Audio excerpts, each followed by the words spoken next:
어떤 신혼부부가 기다림 끝에 드디어 아내가 산통을 겪게 돼가지고 아이를 이제 막 낳으려고 합니다. 병원에 가가지고 그 복도에서 앉아가지고 기다리는데 자기 아내만 낳는 것이 아니라 다른 아내들도 다른 부인들도 차곡차곡 이제 들어가는 거죠. 조금 있다 또 들어가고 좀 있다 들어가고. 그래서 이제 안에서 간호사가 나와가지고 이제 부릅니다. 김모 씨, 네 그러면 아유 축하드립니다 왕자님입니다. 좀 있다 박모 씨, 네 그럼 아유 축하드려요 공주님입니다. 아니 근데 아무리 기다려도 자기는 안 부르는 거예요. 얼마나 화가 나는지 문을 열고 들어가 간호사한테 따졌다죠. 아니 내가 이 병원에 오기는 제일 먼저 왔는데 왜 나보다 늦게 온 사람들이 먼저 애를 낳냐고 그랬다는 거예요. 여러분 그게 어떻게 순서대로 됩니까? 그건 순서대로 될 수가 없죠. 어떤 사람은 하루 걸리기도 하고 어떤 사람은 1시간 만에 나올 수도 있고 그렇죠. 근데 우리가 신앙생활을 하다 보면 말이죠. 종종 이런 경험을 할 때가 있습니다. 오늘 인내에 관한 말씀을 들어가지고 은혜를 많이 받았는데 그래 기도해야지. 하나님께 기도합니다. 하나님 인내 열매를 거두게 하여 주시옵소서. 지금 당장 빨리빨리 거두게 하여 주시옵소서. 이게 제가 극단적인 표현을 썼지만 이걸 조금 크게 보면 신앙생활을 하다가 이렇게 신앙생활을 할 때가 참 많습니다. 여러분 믿음이 뭡니까? 믿음은 기다림입니다. 기다림 없는 믿음은 가짜입니다. 그렇잖아요. 우리 지민이 이제 입대하는데 현재 여자친구가 있는지 없는지는 모르겠는데 막 있다 치십시다. 자기 나 믿지? 걱정하지 마. 나 믿지? 정말 사랑해. 근데 자기 입대하면 나 고무신 거꾸로 신을 거야. 이 말이 안 되지요. 정말 상대방을 신뢰하고 정말 상대방을 사랑한다면 기다려주는 거죠. 여러분 어떻게 신앙생활을 하고 있습니까? 기다리지 못하는 많은 이유가 있죠. 사실 들어보면 다 저마다의 사정과 형편이 있습니다. 바다의 보석이라고 하는 진주 있지 않습니까? 진주 잘만 건져내면 몇 천만 원도 가는 그런 보화인데 이 진주가 어떻게 만들어집니까? 조개 안에 모래가 쓸려 들어오기 시작할 때 그거를 방치하고 그대로 두거나 그거에 그냥 낙심하고 넘어지면 그 모래알 때문에 조개는 썩어 죽습니다. 근데 조개가 가만히 있질 않죠. 소위 말하는 진주층이라고 하는 즙을 내가지고 그 모래를 덮습니다. 한 번 덮는 게 아닙니다. 2번, 3번. 그 덮어갈 때 고통이 있지요. 쓰라리지요. 근데 또 덮어가고 또 덮어갑니다. 그렇게 1년이 지나고 2년이 지나고 할 때에 그 모래알들이 쌓여 진주가 됩니다. 여러분 앞에 하나님의 은혜를 기다릴 수 없는 상황들이 얼마든지 올 수 있습니다. 충분히 핑계할 수 있는 이유들이 생겨나지요. 그러나 여러분 그런 것들이 나를 더 저 멸망의 길로 이끌어가는 것이 아니라 오늘 나를 더 축복의 길로 인도하는 진주 같은 계기가 됨을 기억하시길 바랍니다. 내가 믿음으로 잘 그를 감싸 안을 수만 있다면 이것이 나한테 결국 진주가 되네라고 하는 걸 훗날 깨닫는 때가 온다는 거죠. 이스라엘 땅에 가보면 지난번 성지순례 가보니까 지금도 목자들이 있어요. 지금도 양들을 칩니다. 근데 옛날에는 그 들판에 골짜기에 양들이 가득했죠. 근데 이렇게 관광객들이 외부인들이 가서 보면 언뜻 이해 못하는 장면이 하나 나옵니다. 그건 뭐냐면 목자가 평평한 길로만 양들을 인도하는 게 아닙니다. 때로는 깊은 골짜기로 양들을 이끌고 들어갑니다. 작은 거는 2, 3m에서 어떤 거는 1, 20m가 되는 깊은 골짜기가 있습니다.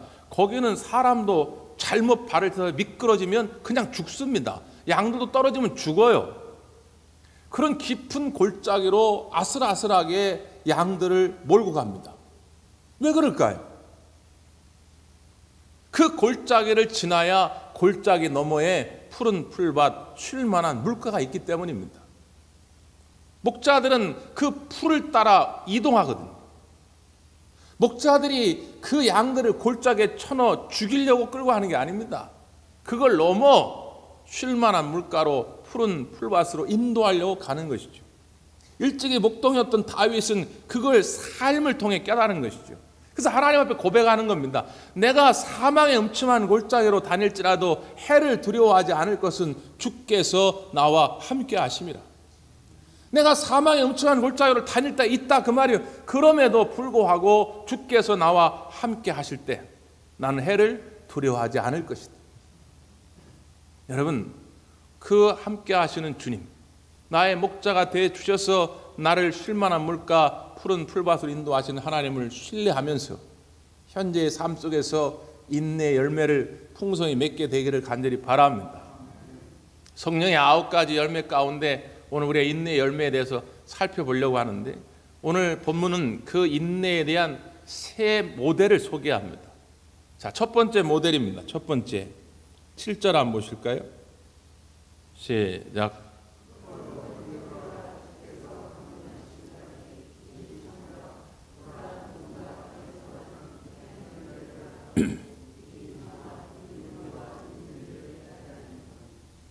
유대인들이 자녀들을 교육할 때 자주 쓰는 비유 가운데 세 가지가 있는데, 첫 번째는 뭐냐면 군사처럼 순종하라는 것입니다. 군사들은 불순종할 수가 없죠. 불순종하면 총살이니까. 하나님 앞에 군사처럼 순종하라. 두 번째가 뭐냐면 운동선수들처럼 훈련하라. 평소에 가만히 있다가 경기 때가 되면 메달을 바라는 거, 이 앞뒤가 안 맞죠. 기독교는 절대로 요행의 종교가 아닙니다. 마술의 종교가 아니에요. 무당 종교가 아닙니다. 지금도 여전히 한국 교회 안에 기독교와 무당 종교를 착각하는 분들이 종종 계신데 혼돈하지 마십시오. 기독교는 그냥 무당 종교가 아니에요. 운동선수처럼 훈련이 필요합니다. 끊임없이 훈련할 때 경기 때가 되어 면류관도 쓰고 메달도 따는 거죠. 그리고 세 번째 유대인들이 자녀들에게 강조하는 것이 뭐냐면 농부의 인내를 배우라는 것입니다. 농부의 인내. 그래서 이 세 가지의 비유는 성경 속에도 자주 들어와 있어요. 유대인들은 이 얘기하면 그냥 척하면 착입니다. 자주 듣던 얘기예요. 자기 아버지로부터 늘 듣던 이야기. 우리가 지금은 뭐 농사를 잘 안 짓지만 여기 계신 분들이 옛날에는 우리가 농사를 다 져보시지 않았습니까? 농부가 씨를 뿌립니다. 한 일주일쯤 지났는데 싹이 안 납니다. 승질 난다고 가가지고 곡괭이로 다시 파면 어떻게 될까요? 죽지요. 보이지 않습니다. 싹이 나기까지 어느 정도 시간이 필요해요. 그 싹이 난다고 또 열매가 납니까? 그 싹이 난 것이 또 열매를 맺기까지는 몇 달을 더 기다려야 됩니다. 그 인내를 배우라는 거예요. 제가 어디서 그 한자 풀이한 거를 봤는데, 쌀미자 있지 않습니까? 쌀미자가 10십자와 8팔자로 구성되어 있는데, 10십자에다가 밑에 팔자를 쓰고 위에는 팔자를 이렇게 거꾸로 놓은 거예요. 그게 쌀미자더라고. 그 왜 그런가 봤더니 농부가 쌀 한 토를 얻기까지 88번의 손길이 필요하다는 거예요. 88번 뿐이겠습니까? 농사지신 분들 다 아시겠지만 그 땡볕 아래서 정말 노력을 다해야 쌀 한 토를 얻는 거 아니겠어요? 그 인내를 배우라는 거예요. 왜 그러냐? 자, 그 다음 8절 한번 보세요. 8절 시작.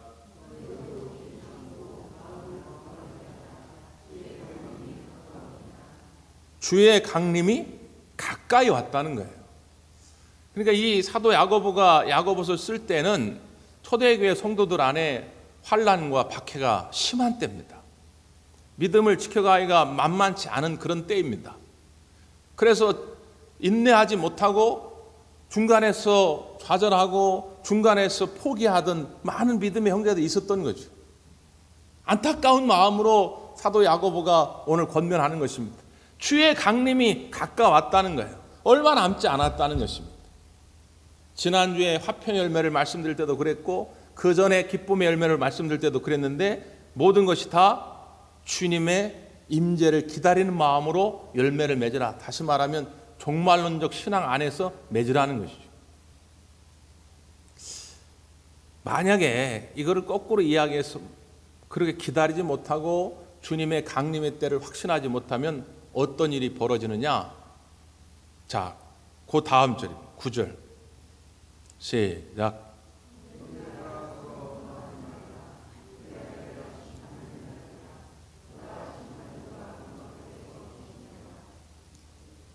형제들아 서로 원망하지 말라 이렇게 말씀하고 있습니다. 자, 이런 거죠. 인내의 열매를 맺지 못하면 원망하기를 시작합니다. 형제들을 원망하고요. 그리고 하나님을 원망합니다. 그 참어린자 3번이면 살인도 면하고 못할 일이 없다 뭐 그런 말들 우리가 격언처럼 많이 쓰지요. 이 참을 인자도 이렇게 보니까 밑에가 마음 심자고 위에가 칼도 자입니다. 그러니까 어떤 형상이냐면 마음 위에 지금 칼이 있어요. 칼이. 근데 이 마음이 어떤 상황 때문에 갑자기 요동을 치고 움직이면 그 마음 위에 있는 칼이 떨어져서 상처가 납니다. 심장이 다쳐요. 생명을 잃는 수가 있다 그 말이죠. 무슨 이야기냐? 그 참을인자를 해석한 걸 보니까 결국 인내라고 하는 건 뭐냐? 지금 네 마음 위에 심장 위에 칼이 놓여 있으니까 경거망동하지 말라는 거예요. 기분대로 감정대로 행동하지 말라는 거죠. 우리가 갈등이 생기고 다퉜을 때 당신 왜 그랬냐 물어보면 거의 10중 8구 뭐라고 대답하냐? 홧김에 그랬다는 거예요. 홧김에. 인내하지 못하고 홧김에 그럴 때에 그 심장 위에 있는 칼이 나를 찌르게 되고 내 가족을 찌르게 되고 내 이웃을 찌르게 되더라는 거죠. 초대교회 안에 왜 이런 문제가 생겼느냐? 예수님을 믿고 교회 안에 들어왔는데 환난과 박해가 막 찾아옵니다. 외부적인 물리적인 박해뿐만 아니라 내 안에 신앙적인 혼란도 막 생겨나게 된 것이죠. 짜증이 난 겁니다. 그러니까 형제들에게 원망합니다. 집사님, 나 왜 전도했어? 권사님, 나 왜 이 대관교회 오게 만들었어? 그때 나 전도 안 했으면, 그때 내가 대관교회 나 이끌지 않았으면 내가 안 그랬을 텐데 서로를 원망하기 시작하는 거죠. 뒤에다가 뭐라고 야고보 사도는 덧붙입니까? 심판주가 문 밖에 와 서 계시다. 지금 심판주가 우리 눈앞에 와 계시다. 그분이 오셔가지고 너의 말한 모든 것들, 너의 행동한 모든 것들을 판단하시고 평가하실 때가 올 것이다. 네가 믿음을 잘 지켰다면 억울하고 답답함에도 불구하고 끝까지 주님 주신 십자가를 지고 갔다면 그 심판자가 공평하게 너에게 상급을 주실 것이다.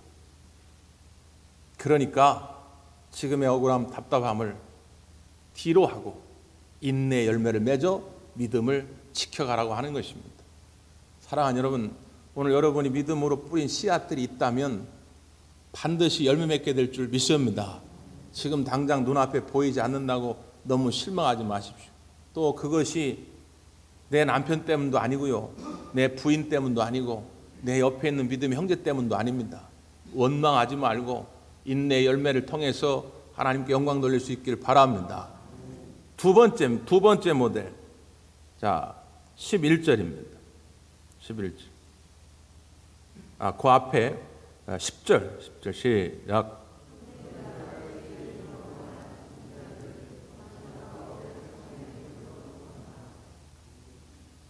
두 번째 모델은 선지자들입니다. 선지자들을 고난과 오래 참음의 본으로 삼으라는 것이죠. 선지자들은 누굽니까? 하나님 말씀을 대언하는 자들입니다. 하나님이 세우신 영적 지도자들이죠. 그들이 어떻게 고난의 삶을 살았는지, 그들이 어떻게 인내의 삶을 살았는지를 보고 배우라는 것입니다. 성경에는 예를 들 만한 분들이 수도 없이 많죠. 그 와중에 우리가 모세를 언뜻 떠올려 볼 수 있습니다. 모세는 40년 동안 영적 지도자의 삶을 살았던 사람이죠. 40세에 하나님의 부름을 받았습니다. 처음에는 하기 싫었죠. 근데 하나님 말씀이니까 순종한 것입니다. 그가 이스라엘 백성을 출애굽시켰을 때 아마도 그때 당시는 이스라엘 백성들이 환호성을 질렀을 겁니다. 요즘 표현대로 한다면 모세 짱 막 그랬겠죠. 네? 모세 선자 최고 막 그랬을 겁니다. 근데 이게 3일을 한 거예요. 3일. 홍해 앞에 머물 때 그때 모세를 향해서 원망하기 시작합니다. 왜 우리를 애굽에서 불러냈냐 그 말이죠. 왜 우리를 건져냈냐 그 말이죠. 저도 목회하면서 참 지금도 잊지 못하는 충격적인 말 가운데 어떤 분이 저한테 그때 왜 신방 오셔가지고 저 다시 교회 나오겠냐고, 한참 낙심하고 절망할 때 신방 가가지고 그냥 권면하고 눈물로 기도하고 해가지고 겨우겨우 교회 다시 나오게 했더니 몇 달 있다가 또 문제 생기니까 왜 그때 신방 와가지고 나를 교회 다시 나오겠냐고. 황당하더라고요. 모세는요 이런 이야기를 40년 내내 들은 겁니다. 여러분, 모세는 기질적으로 말이죠 혈기왕성했던 사람이에요. 80이 돼가지고 하나님 부름을 받기 전에 40세 때 갑자기 헷갈리네요. 40세 때 부름 받아가지고 80세까지 아닌데 80세 부름을 받은 거죠. 40세 그 얘기 하려고 했는데 40세에 사람을 죽인 사람 아닙니까? 40세 사람을 죽여서 40년 동안 광야에서 훈련을 받고 80세에 이제 부름을 받은 거죠. 그러니까 여전히 그 기질이 남아 있어요. 승질나면 자기 혈기대로 자기 마음대로 하는 그런 그 기질이 남아 있단 말이죠. 그랬다 하면 모세가 그 지도자의 삶을 살지 못했겠죠. 그런데 그냥 틈만 나면 와가지고 왜 우리를 애굽에서 나오게 했느냐, 왜 이렇게 우리를 어렵게 만드냐 함에도 불구하고 모세는 그걸 견뎌낸 겁니다. 이유는 한 가지죠. 하나님이 이스라엘 백성을 사랑하셔서 애굽에서 건져내시고 그 적과거리 흐르는 땅으로 인도하시려 했기 때문에 그 하나님 말씀을 순종해가지고 이스라엘 백성을 위해 한 거 아닙니까? 농부의 인내와 선자의 인내가 다른 점이 있습니다. 농부의 인내는 자기가 뿌린 씨앗에 대한 열매를 거두고자 기다리는 겁니다. 때를 기다리는 지혜를 얻으라는 것이죠. 선자의 인내는 뭡니까? 나를 위한 열매가 아닙니다. 상대방을 위한 것이죠. 저 영혼을 건져내기 위해서, 저 가정을 살려내기 위해서, 저 교회를 살려내기 위해서. 내 기분대로 내 홧김에 한다면 누구든 다 성질을 낼 수 있습니다. 인내하지 아니하고 화를 낼 수 있어요. 그럼에도 불구하고 참는 이유는 가정을 살려야 하니까, 저 영혼을 살려야 하니까, 이 교회를 살려야 하니까 참는 것입니다. 만약에 인내 열매가 성령의 열매가 아니라면 제가 이 시간 이 자리에서 여러분에게 말씀드릴 이유도 없지요. 세상 사람들이 다 그냥 자기 감정대로 하는 건 누구나 할 수 있는 것이고 홧김에 하는 건 누구나 할 수 있는데, 오늘 우리가 그리스도인이라면, 오늘 성령 받은 자라면 성령의 인도하심을 따라 살아야 하기 때문에 그래서 참는 것입니다. 오늘 여러분 교회 안에서, 가정 안에서 오늘 하나님의 영광을 위해서 인내할 수 있기를 간절히 바랍니다. 또한 세 번째 모델입니다. 마지막 11절이죠. 시작.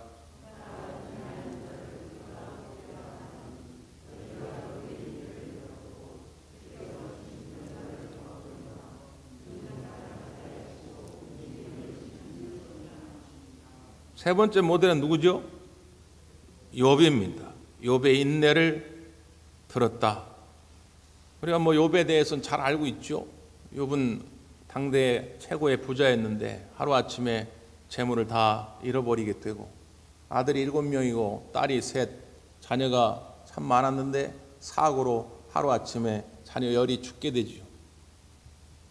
뿐만 아니라 몸에 지금으로 말하면 악성 피부병이 생겨가지고 기와로 긁어도 시원치 않을 정도로 엄청난 고통을 받습니다. 그 순간 아내라도 옆에서 따뜻하게 간호해 준다면 남자는 그래도 버틸 만한데 아내마저도 그 남편을 저주하고 나가버립니다. 홀로 남은 욥이 생각할 때 자기 인생이 얼마나 기구합니까? 견딜 수가 없지요.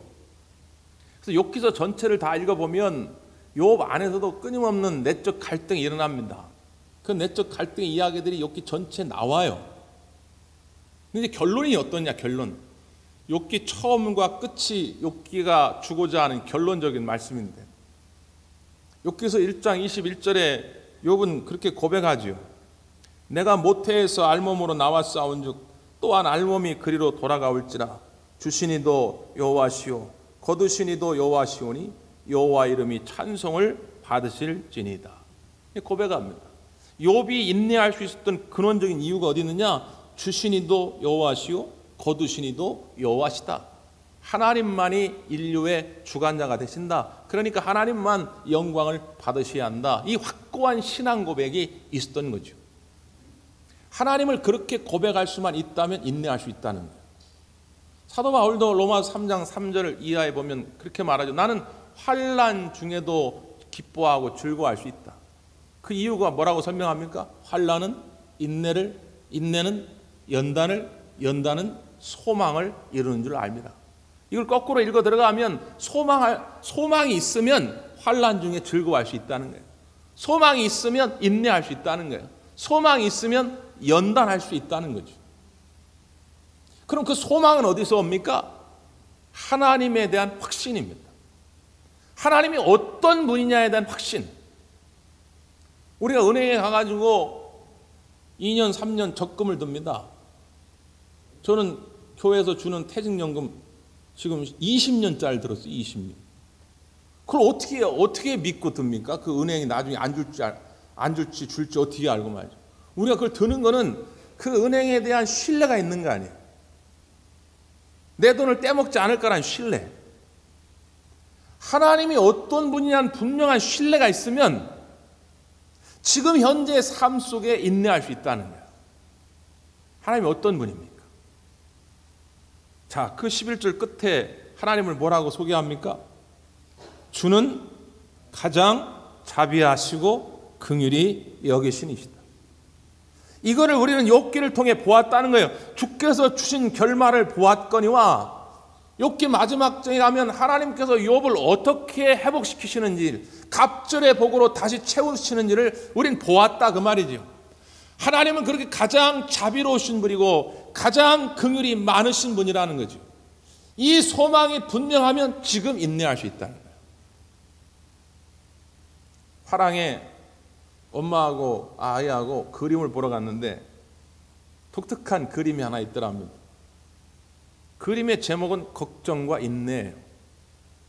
그런데 그림의 내용은 뭐냐면 두 아이가 이렇게 있는데 한 아이의 얼굴은 완전히 울상입니다. 짜증난 얼굴이에요. 한 아이의 얼굴은 굉장히 온화한 얼굴입니다. 기쁨이 충만한 얼굴이에요. 그래서 아이가 엄마한테 물어본 거예요. 엄마, 이 그림의 뜻은 뭐야? 그러니까 엄마가 설명을 해주는 거예요. 이거는 작가가 그걸 의도했단다. 지금 이 두 아이의 아빠가 이 아이들에게 얘들아 내년 이맘때 아빠가 좋은 선물을 가져다 줄게 그랬는데 이 한 아이는 그 아빠 말을 믿지 못하고 아빠 지금 줘 지금 줘 왜 지금 안 줘? 지금 안 준다고 저렇게 화가 나 있는 거고, 이쪽 아이는 아빠가 내년에 준다고 했으니까 그걸 믿고 기다리기로 해서 저렇게 얼굴이 온화한 얼굴이란다. 그래서 이렇게 화가 난 얼굴에 이 아이의 이름이 걱정이고 온화한 얼굴에 이 아이의 이름이 인내라는 거예요. 하나님이 가장 자비로우시고 긍휼이 많으셔서 반드시 나를 회복시키시고 예비하신 그 상급과 복을 누리게 하실 거라는 확신이 있다면 오늘 인내할 수 있다는 거예요. 이걸 배우라는 것입니다. 우리가 지금 코로나19로 참 어려운 때를 지나갑니다. 저도 이렇게 길어질 줄 몰랐어요. 지난번 메르스 때처럼 한 달 정도 하다 말겠지 그랬는데 지금 한국교회 전체가 굉장히 어려움 속에 있습니다. 교회뿐이겠습니까? 여러분의 기업도, 여러분의 가정도, 나라도 매우 힘들 때입니다. 그럼에도 불구하고 저는 이때에 우리 하나님의 선하심을 믿습니다. 하나님의 자비로우심을 믿습니다. 하나님의 긍휼 많으심을 믿습니다. 그걸 믿으면 인내로 이 긴 터널을 지나갈 수 있다는 거예요. 그 하나님을 기억하면서 인내 열매가 풍성히 맺어지기를 간절히 바랍니다. 기도하겠습니다.